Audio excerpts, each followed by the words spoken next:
Hey, good morning. We are in week 3 now.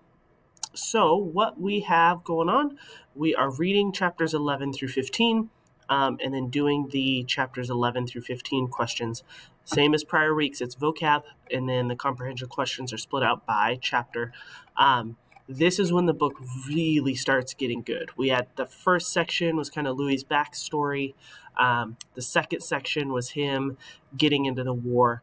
And now this section is really picks up here, and it kind of takes off all the way through the end of the book. It gets intense, and it doesn't really stop until the very end. So I think you guys are really gonna enjoy this section.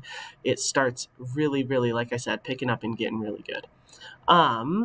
Your grades are posted in Skyward from last week, the 6 through 10 questions and the 6 through 10 quiz. If you're behind on that, please make sure you get caught up.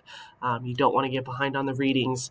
It's really going to make it difficult with a lot of reading to catch up on if you let yourself get behind.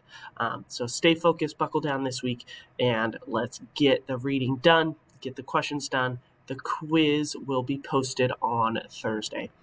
The word for the week is pumpkin. Pumpkin, pumpkin. So email me the word pumpkin so I know you watched this week's lesson, and I'll get you counted for attendance. Have a great week, you guys.